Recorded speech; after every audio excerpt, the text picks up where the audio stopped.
Ladies and gentlemen, you know how we've all been lectured for years about how dangerous right-wing extremism is, about how it's supposedly the greatest threat that our democracy has ever faced?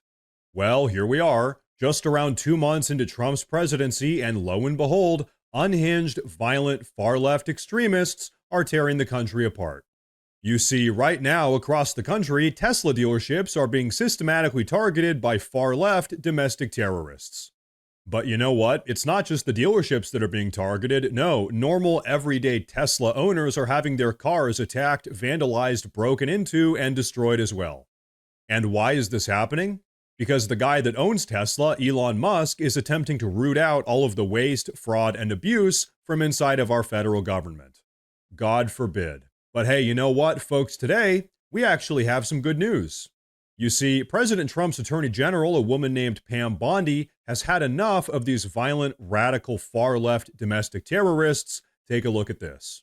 All right, I want to ask you about these attacks on Tesla taking place across the country. You've recently said that they are acts of domestic terrorism. Yes. Obviously, in bringing up the concept of domestic terrorism, I would think that opens up your department and the FBI into investigating who is funding these attacks. Are they organized? What can you tell us about all of this, which many are seeing on their screen right now at Tesla dealerships, and it's taking place all over the country? These attacks are taking place throughout our country. We have charged multiple people. Get ready, more coming. One we charged in Oregon is facing 5 to 20 years in prison. We filed in Colorado. We filed in South Carolina. There are more coming. And yes, the funding is one thing we are looking at among many others. I was personally in a meeting about it this morning. We are coming after you. We believe these are organized. These are not individuals out there throughout the country doing this on their own. They're targeting Tesla owners. They're targeting Tesla dealerships. They're targeting Elon Musk, who is out there trying to save our country, and it will not be tolerated. We are coming after you. We will find you. And if you are an organized group who is funding this, we're going to find you too. You better look out and you better stop it. So folks, like I said, these violent, far-left domestic terrorist attacks aren't isolated instances. No, they're happening across the country, and they're getting worse. In reality, all of these far-left domestic terror attacks actually aren't random. They're not just a bunch of activists acting on impulse. No, they're actually highly coordinated. Take a look at this. You are seeing some level of organization and behind-the-scenes funding that you can investigate and potentially prosecute? That's everything that we're looking at. Yes, we're looking at all aspects of it. These are not isolated individual events. So folks, there you have it. As with pretty much everything on the left, there's always some dark money overlord pulling the strings, funding the chaos, and paying people to cause mayhem and destruction. And as we now know, for decades, all of the progressive left's activism, if we can even call it that, has always been paid for by NGOs, non-governmental organizations, usually funded by people like George Soros.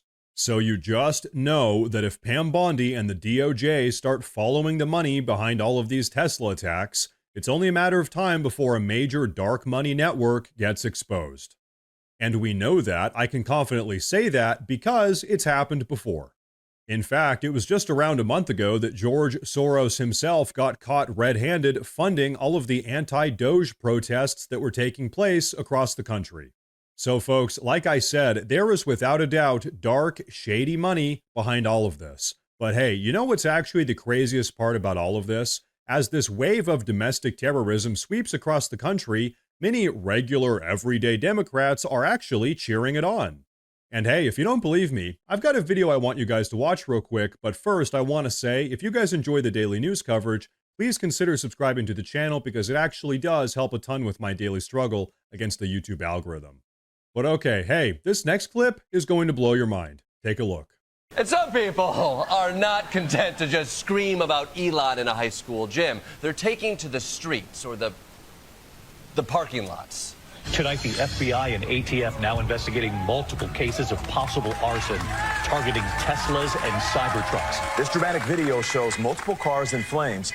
Police say the attacker used Molotov cocktails. It's the latest in more than a dozen instances of arson and vandalism targeting Tesla. The same suspect shot more Teslas with a gun. Tesla Cybertrucks were set on fire in Kansas City, and earlier this month, shots fired at a Tesla dealership in Oregon. Cybertrucks on fire in Seattle.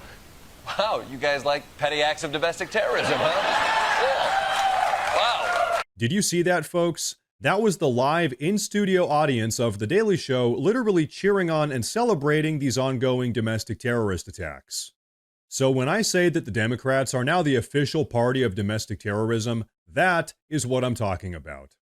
But you know what? These Tesla attacks aren't the only form of domestic terrorism the progressive left is engaging in right now. No, in fact, they've been up to something even more sinister. So folks, now we're going to talk about these ongoing swatting attacks. Take a look at this. The rise in these swatting incidences, these are conservative personalities often, radio hosts, influencers. They're getting these calls where police departments are coming in a bit of a SWAT raid, armed, ready to go, because they've been told there's some type of violent incident taking place at that person's home. It is designed, it appears, to create a really tense situation between an innocent person and law enforcement. And it's on the rise. There's been dozens of these over the last week or two. Is this something that you're looking into at the Department of Justice? We are looking into all of these swatting investigations. Will, these investigations are so important because they are not practical jokes. They are meant to terrorize the individuals within the homes, and they risk the lives of law enforcement officers. Can you imagine a family sleeping in the middle of the night and police officers banging on your door, thinking that a violent crime is being committed within the home when a family is sleeping? There could be violence on both ends of that. They're extremely dangerous, and at the Department of Justice, we take these very, very seriously. We were talking about those today, too. So folks, did you catch all of that? For the last several weeks across the entire country, radical progressives have been targeting right-wing social media influencers with these swatting attacks. And here's pretty much how it works. These far-left radical progressives call the police pretending to be the influencer, and then they say something like, "Hey, I'm a right-wing influencer, I've just committed some terrible crime, here's my address, and if you don't come stop me, I'm going to do it again." And folks, when I say some terrible crime, use your imagination. We're talking about the worst of the worst type of stuff.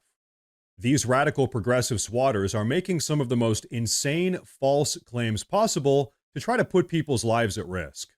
Really, what it comes down to is that they're trying to weaponize the police in order to take down their political rivals. And now, folks, I'll actually be totally honest with all of you. This has actually happened to me. A couple of years ago, my own home was swatted. I have a wife and kids, and I was pulled out of my house by a SWAT team with over a dozen firearms pointed at my face. Now, luckily in my case, nobody got hurt. Also, on top of that, my local police department was actually able to work with the FBI to catch the guy that swatted me. And so right this very moment, that guy is sitting in a federal prison. So given my own personal history, I have to say I have a little bit of optimism that Pam Bondi's DOJ and Kash Patel's FBI can catch these criminals, but here's the truth. These swatting incidents are deadly serious. Because really, let's be honest, it's not hard to imagine how someone could very easily end up losing their life in all of the confusion. But now, folks, there's another point that I really want to hammer home here. We're only 2 months into Trump's presidency, and already the radical far-left progressives have done every single thing they can to bring this country to its knees and to spread as much terror and fear as possible. And so, folks, as all of this terrible behavior is unfolding, guess how many progressive Democratic leaders have come out to condemn it? I'll tell you how many. 0. In fact, not only have they all refused to condemn it, but actually, they encourage it. Every time one of them gets up in front of the podium to call Trump a dictator or a Nazi or a threat to our democracy, what do you think is really going on? They are wink-wink, nudge-nudging their radical base into doing stuff like this. They are quite literally inciting violence against their political opponents. Who's that? President Trump and all of his supporters. So you know what? With all of this considered, here's my final takeaway. Me personally, I am so thankful that all of these people are getting held accountable. Now, folks, before we wrap up with today's video, I want to say real quick that I've actually gone ahead and made a community Facebook page where I'll be posting additional news and updates as it relates to all of this. So if you guys use Facebook, check out the pinned comment down below and give that page a follow. But everyone, that's going to be a wrap for this video, so please go down below and drop a comment. Let me know what you think about all of this. Please like the video while you're down there if you enjoyed the video. Like I said earlier, please consider subscribing to the channel because it really does help a ton. Thank you all very much for tuning in today, and of course, as always, stay safe.